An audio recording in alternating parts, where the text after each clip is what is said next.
সময় যে কীভাবে পার হয়ে যায় বোঝাই যায় না, সে তুমি যতই সকালে ওঠো না কেন। তো গুড মর্নিং সবাইকে, সুপ্রভাত। তো তোমরা সবাই কেমন আছো অবশ্যই জানিও।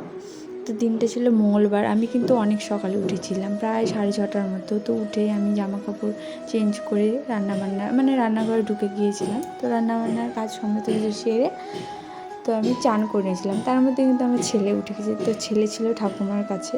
তো আমি চান টান সেরে তারপর আমি ছেলেকে নিয়েছিলাম। তো তখন অনেকটা সময় হয়ে গেছিলো, তখন বাজে প্রায় 10:30টার মতো। তো ওই ক্লিপগুলো আমি তুলতে পারিনি, কারণ একা একা তুলতে হবে, বোঝোই। তো ছেলেকে কিন্তু আমি মাঝখানে খাইয়ে চান করিয়ে ওকে ঘুম পাড়িয়ে দিয়েছিলাম।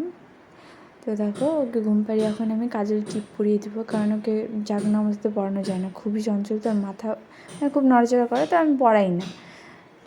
আর কোনো জিনিস সুস্থ মতো না পড়লে আমার ভালো লাগে না। তো যাই হোক, আমি পড়াইনি। তো ওই জন্য দেখো আমি পরিয়ে দিয়েছি, টিপ পরিয়ে দিয়েছি। তো আমার ডিজাইন করতে খুব ভালো লাগে। তো যদিও আমি পারি না, যতটা পারি ততটা করেছি। তো দেখো, ঘুমানোর পরে আমি পাশে করে বিছানাটা আমার তোলা হয়নি, তো ওটা তুলতে গিয়েছিলাম। তো ওটা তুলে দিয়েছিলাম। তো তারপর আমি খুব খিদেও পাচ্ছিলো, কারণ অনেক সকালে উঠেছি। তো রান্না করেছিলাম ডাল আর ডিমের ঝোল। ডিমের ঝোলের মধ্যে আমি ঝোলটাই নিয়েছি, কারণ ডিম আমার খুব